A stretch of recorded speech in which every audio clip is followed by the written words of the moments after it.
Alright, welcome back to Dodgy Van Life.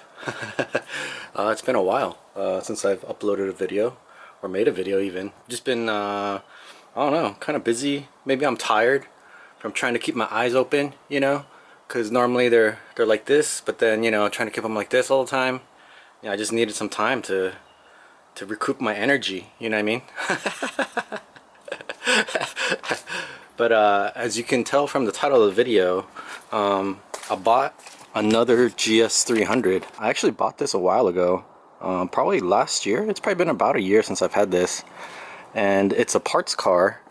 Let's see, there's got a lot of stuff on the hood here, so I don't know if I can open this, but basically it has a motor, but it doesn't look like the original motor that was installed in the car from factory.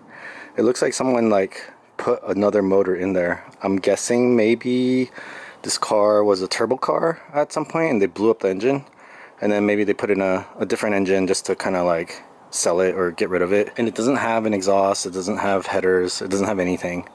It's just a bare motor, and the power cable's cut. But I didn't buy it for that reason. I bought it mostly as a parts car for the GS300 you saw last time. I haven't really done anything to this. I got the correct coilovers. If you remember, they sent me the wrong coilovers for this car, so they ended up sending me the correct ones. But I guess I'd sort of lost motivation a little bit. Also, I had a lot of other stuff come up, which I'll get into in a bit here. But basically I just kind of did all the maintenance items on it, except for the rear diff. I haven't changed out the fluid yet. But besides that, everything, you know, it's running and driving fine. It needs a little bit of suspension work, which I was going to do while I was in there kind of thing, when I did the coilovers, but I never did them. I never got around to it. And it had a bad cat, so I ended up replacing the cat on it, which is integrated into the header on this car. So I bought new headers for it, basically, with an integrated cat, and replaced that, so no check engine lights or anything. They stopped smog checking after 25 years, so this is coming up. There's one more smog check left on this for this year, and then next year there won't be any. So I think I've been sort of putting off modding this car for the most part, until the smog stuff drops off, even though I kind of like keeping stuff carb legal since I'm originally from California. So a lot of the smog stuff, you know, I try to keep it intact and close to OEM as possible. I think really more than anything though, I've just been sort of busy with the house. If you didn't know, if you're first time on this channel, I did live van life for 3 years in this van right here. Let me get this out of the way, or get out of the way of that. A Dodgy van, and it's should be working strong. I should actually probably start it. Let me go get the keys and then fire this up and let it run for a little bit. Alright, man, I haven't opened this car up in like over a year. Everything's pretty much the same way as it was when I parked it. Look at this. Oh, it's dirty. But I did disconnect the battery, so let's connect that up real quick. Alright, so let's connect this up. Ooh, that's dirty. It's been sitting for a long time. Okay. That should probably be good enough to get it started, even though it's loose. Oh man, there's a lot of corrosion up in there. There's rust, all sorts of things going on. Yeah, this definitely needs some love. But let's see if it'll start and let it run for a while, since it hasn't run in probably a little over a year. Well, still seems like it works. There we go. Haha. Oh man, that's loud. Not to worry about that clacking noise. It's somewhat normal. When I replaced the radiator, the fan shroud didn't go on like completely, like it didn't fit completely, like perfectly. So that's just the sound of the fan blades hitting the shroud. And then when it warms up, it stops doing that. So it's always sort of done that ever since I replace the radiator. I've been thinking about what to do with this thing, since obviously I don't live the van life anymore. It still has all the van life stuff on it, and inside there's still stuff. I don't think I could sell it because of the body damage, for very much at least. I can maybe get like $1,000 bucks. I guess better than nothing. But I don't know who would want like a lowered van. So I've been thinking a lot about what to do with it, and I decided that I want to turn it into a work truck. Basically, I do need a tow rig, and right now it's not set up for towing really. It's probably not strong enough, and the motor probably needs to be rebuilt at this point, pretty much. Just gone through and cleaned up pretty much because it's been sitting for so long. So that's kind of my plan with it. So I will be doing that in the future and making videos about it. I don't know when that's exactly going to happen. Hopefully soon. But yeah, you know, but that's kind of the plan. I have some plans for it. You'll see it. It might not be this exact van, but I do have some thoughts about how to make this useful for me, since I don't really, you know, since I bought a house, I don't need it anymore for the purpose I bought it for. But yeah, there's that. And then if you're wondering about this thing right here in the foreground here, it's my water heater burst. And stuff like this is really what I've been spending a lot of time lately on, is stuff around the house I've just been needing to fix. And I really do not like housework. So for example, this thing, the water heater, I replaced this DIY with a tankless water heater. It used to be right there in that corner, and I decided to go to a tankless system, and so I installed that. It's very nice. On-demand hot water. I didn't make videos about it at the time because it wasn't really car related, and I don't really like going to a car channel to see like other stuff going on. But since this is an update video, I kind of figured it would at least make sense for me to explain why I haven't been uploading videos as much anymore. Not that anyone really cares because I don't really have a lot of subscribers.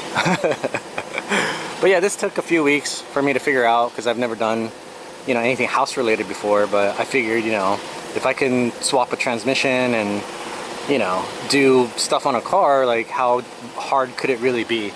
You know what I mean? Like, you don't need a degree in rocket science to install a water heater. So I watched a bunch of videos on YouTube and installed it, and I think it came out pretty nice. And so then next up would be, this is my furnace AC combo, and this thing's really old. You can see there, this is 9091, so it was installed 30 plus years ago. And so I've been wanting to replace this with a heat pump, and so I've been kind of prepping for that, which I'll show you in a bit.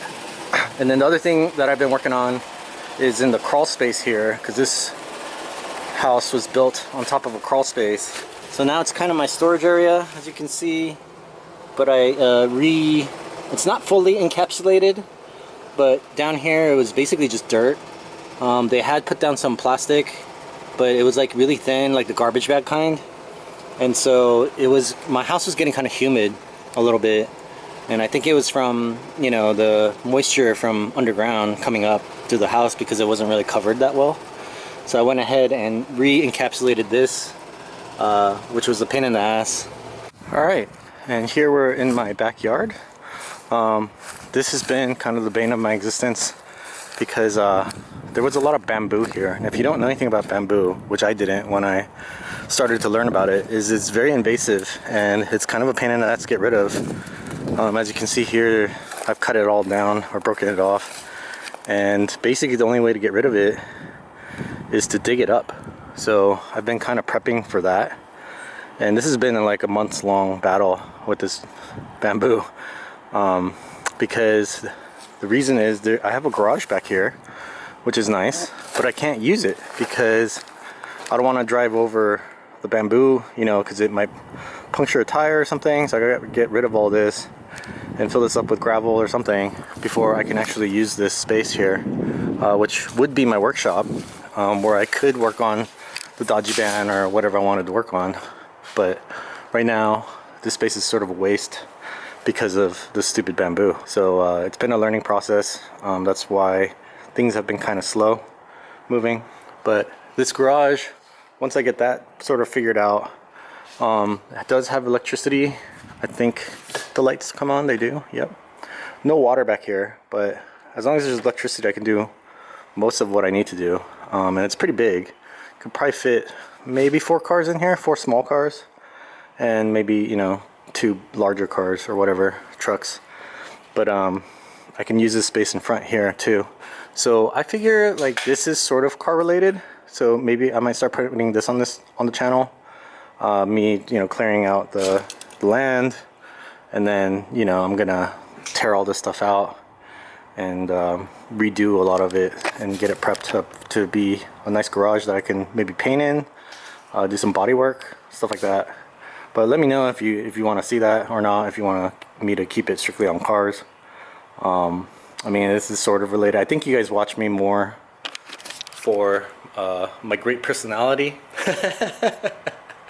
than the actual content, because, like, you know, who cares about dodgy bands really? Maybe a couple hundred people in the world. And then, you know, the other cars I have, maybe people might be interested in the Accord, the Honda. The F22 has been pretty popular, it looks like, lately on YouTube, or at least like maybe 3 years ago. So maybe you know, that wave passed me. But I am going to be working on that car a little bit more. And then the Ford Ranger, I don't know how many people are fixing that up. It's a pickup truck. People aren't trying to race pickup trucks really, usually. And so, yeah. So let's go back out and I'll update you on some of the other projects. Alright, so there's the Honda. As you can see, I did do a little bit of work here and there. It's mostly maintenance stuff, items though. Maybe a little bit cosmetic. I did install some 50/50 clears that I customized. Just painted them a little bit. So that looks pretty nice, you know, with LEDs in there. And then as far as everything else goes, my AC did go out, and I've narrowed it down to it running out of Freon, basically, or R12. And so I will be doing a R134 conversion soon, which I've never done before. So, you know, that'll be kind of fun. I'll put that on the channel, just because it's car related.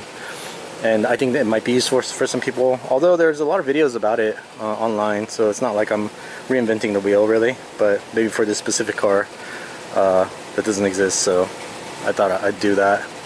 And then for the truck, it's out here. As you can see, I haven't really done too much to it. A lot more cosmetic stuff. I got new center caps, and I took off the toolbox in the bed.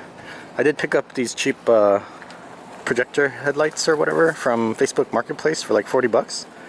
So, but they were kind of messed up. They'd been sitting in the rain and stuff, and so water had gotten inside the housings and whatever. So I ended up taking them apart and cleaning them up and customizing them a little bit. Maybe not the best decisions, because I painted the high beams yellow and everything. But I think it looks fine, you know, for 40 bucks, whatever. And some, you know, elbow grease. And then I did get rid of the center grill there, and I put in some cheap aluminum on Amazon that I found. You'd be amazed about, because I haven't really worked on cars in a couple years, worrying about the house, and they have a lot of new cool stuff online now that you can buy and do stuff with. And installed this rubber lip thingy that they sold for pretty cheap. I think that was like 20 bucks. So, and then repainted the bumper so it looks a little cleaner. And then inside, I did get a new radio, and I've been on a Temu splurge lately. So off of Temu, I got this this little tray here because I smoke tobacco out of a pipe. So this is my little tobacco tray. That's kind of gross, but you know, whatever, it works. I got an extra cup holder from that. I do need to maybe kind of clean a lot of this stuff up and like repaint a lot of the trim and stuff so it looks neater. Then it looks kind of gross right now. And then I did end up installing this Chinese head unit, and it's been pretty nice. It's pretty big, probably too big for this car. I don't really need something this big, but I saw it was pretty cheap. It was like 200 bucks. I was like, oh, whatever, you know, let me test it out, see how good these Chinese things are now. And I would say it's decent, like not bad. But the problem I ran into was that the shift knob, or the stock one, was hitting the bottom. It was just a little bit too tall. So I ended up on Temu buying this shift knob here, which looks pretty slick. And then I had to shave the thing down, the shifter thing down a little bit. And then apparently these aren't threaded on the Rangers, so they're just pressed on. So these are the aftermarket ones are threaded. So I had to weld a bolt to it basically with the correct thread size, the thread pitch, and then install that like that. Alright, well, I mean, that's kind of all the updates I have. And yeah, that's kind of what I've been doing for the past year or so. I do want to make more videos, so I will try to get back into the flow of things, but I kind of noticed that my past videos are more like vlogs, where I was just kind of like showing you guys what I was doing in real time, just like as I was working on it. Because I didn't really start this channel as like a how-to channel, because I don't really know what I'm doing a lot of the time. It's more of like a learn with me kind of style. Especially with the Dodgy Band, when I first started working on that, I had no idea, you know, how, I've never worked on a truck before, really, of that size at least. And so, trying to lower it, there was no information online, and so I was like, okay, let me just do, you know, try things, and then I could document it, and then maybe someone can use, you know, the stuff that I did to sort of make their own conclusions. It's definitely not like me telling people, oh, this is how you should do stuff. That's never it, because I don't want the responsibility of if something goes wrong. You know, people were like, well, you know, you said do this, and then, but you know, I'm not like I'm not the manufacturer. I'm not like a representative of Dodge or whatever. Like, obviously, if you modify your vehicle, that's on you, and if anything happens, if you get an accident or something, that's completely on you. This is not like, you know what I mean? It's definitely not a how-to. It's more of a, hey, you know, let's try this stuff together, and you can watch me do stuff, and you know, maybe it'll work, maybe it won't, you know, kind of thing, and then let's see if it does. If it does, great. If not, you know, oh well. And you know, if you want to use what I did to kind of help you along, you know, do what you want to do with your vehicles, then great. And if not, that's cool too, whatever kind of thing. For the most part, because I was sort of, you know, classically trained, quote unquote, at a mechanic school for a while, I do know what things should be and how they shouldn't be. And you know, just kind of some things, like the strength of it, I always try to like improve upon the original design and never make it weaker. Like, I'm not going to cut sections of frame out or anything like that, you know, to make the structural parts of it weaker, even though you can, you know, you can definitely like notch a frame and then weld in some support brackets and it should be just as strong. But you know, personally, I'm not a fan of doing that kind of stuff. I like to keep things kind of, you know, how they were from factory for the most part. So I do more like OE plus type builds than like complete, you know, custom fabrication and all that. I like to keep things kind of like how things were from factory and just make it better. But yeah, that's probably enough yapping for now. You know, I don't know how else to summarize the past year without yapping, because I don't have any footage of it to show you. But in the future, there should be less yapping and more actual work on the cars. It's just this video is an update video, so I thought I'd, you know, update you guys on what I've been up to. And then yeah. The other thing is that the videos might not be as regular. I used to release videos weekly, but now, because of sort of the house stuff and, you know, just life kind of gets in the way, it might be kind of more sporadic, but I'll try to upload it as often as I can. And hopefully it's not another year going by before I do that. But I'm telling you, my eyes were tired, and I just needed to rest, because keeping them open, it's tough with labor, man. Anyway, well, thanks for watching, and look out for more videos